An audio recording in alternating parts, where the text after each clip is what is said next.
I have been writing code for over 3 years now, and one thing that takes up most of my time is repetitive code. As programmers, we don't like repetitive work, especially writing the same code over and over again. So Piggyback on what he's saying. That's why I use AI. AI help me with the repetitive tasks. Like, let's say you setting up an environment, all of that mundane boilerplate template setup. That's where AI come in. Now, the logic and theory, I input that and then see how AI can help me formulate what I'm already working on. But it really don't help me with like code. It helped me with doing the repetitive, mundane stuff, which I try to automate as much as possible. I thought, why not store all those repetitive pieces of code in one place, somewhere I could just copy and paste from whenever I need it. This idea was brewing in my head for a while. I also remembered sharing JavaScript utility functions on dev community a while ago, and people loved them and were making suggestions to improve them as well. And I thought, what if those code snippets were stored in one organized, easy to access place? And what if it was driven by the community itself? And the idea for QuickSnip was born. Before jumping into the project, I wanted to make sure that I had a clear vision, so I sat down with ChatGPT to brainstorm ideas for the project name, logo, and architecture. After gathering all the details, I hopped on to Figma to sketch out the wireframe. By the way, I took some inspirations from Stack Sorted, so shout out to them. After a few days, design was ready and it was time to move on to the fun part, coding. I decided to go with React, TypeScript, and Vite. Frontend took around a week to get everything in place, then came the backend. I wanted to use a routing system inspired by Stack Sorted. Since it was a single page application, I ran into several issues with routing, but after a lot of trial and error, I managed to get it working. However, after a week long break and revisiting the code, I realized that the code was impossible to understand and not to mention maintaining it in the future. So, just like a normal programmer, instead of refactoring it, I decided to scrap it all and start over. Save This time. Yeah, time, I simplified. that's my favorite thing to do. Like if you're a programmer and you're scared to start over on a project, that means you're not really confident in your ability to get it up and running again and come back to that same spot. Like on a live stream, I've been live streaming the past 3 days of making Jarvis, but this time I'm making on a flash drive. And I think I restarted a couple times. There was too much parameters on my flash drive the first time. It was gonna be like 8 hours to finish that download. Don't nobody got fucking time for that, bro. So scrapped it. Next one, the model was just not the text generation model I assumed it to be. Scrapped it. The next one was the cache. The cache kept filling up in my actual C drive. Scrapped it. I had to change the cache location and put it in my. Speaking of that, I gotta go check on that later on. But that aspect of just starting over is a part of the process of building as well. Because if you build something, you want to be able to be confident enough to be like, all right, I can make it again. You don't want to say, whew, one trick pony, take it before it breaks. Then you're not really a programmer. You just a nigga conning niggas, bro. The architecture and used context API for state management. It's not the cleanest code ever, but hey, if it works, it works.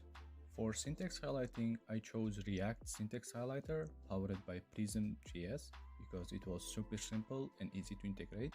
Now for storing the code snippets.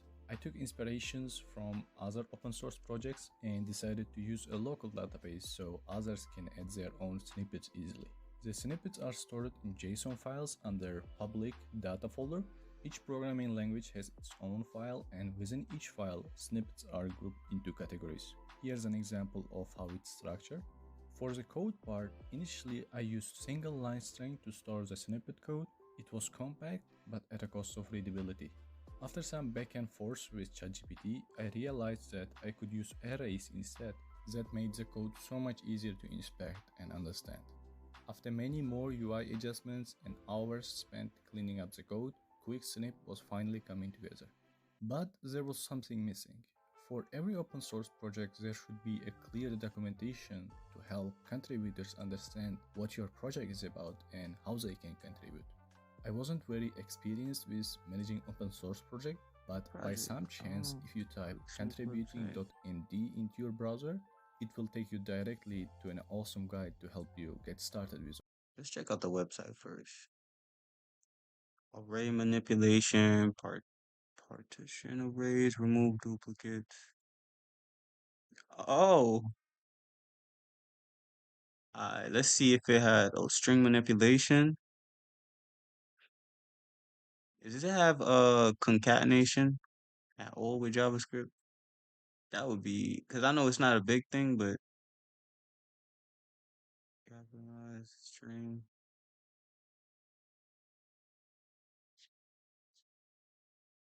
You know when you know that one topic that was fucking with you, concatenation was fucking with me on free code camp. I was live and I was like, yo, what the fuck? And it'd be like the spaces and shit. I just got a backspace space. All right, I got JavaScript. Okay, it got it don't have all languages, but it got the nah, it don't got all languages. Let's see Python. Hello world, datetime, generate, right? Let's see. SQLite databases. Create a SQLite database. All right, let's see if it's right. Define database, DB name, table name, schema. On SQLite. That's the DB name. Cursor. No, connect to DB name. Okay.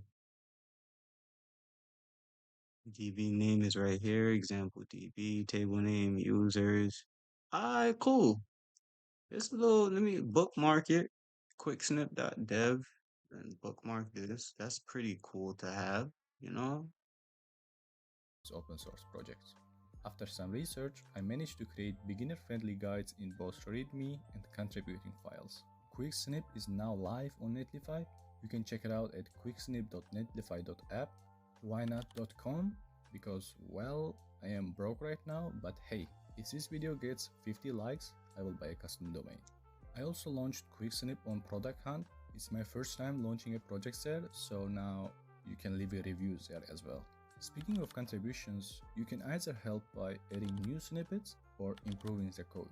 I have written easy to understand explanation in contributing.md file on how to contribute to this project, along with adding snippets, categories, and programming languages. Remember, whether you are fixing a tiny typo, found a bug, or have a feature request, every bit means a lot.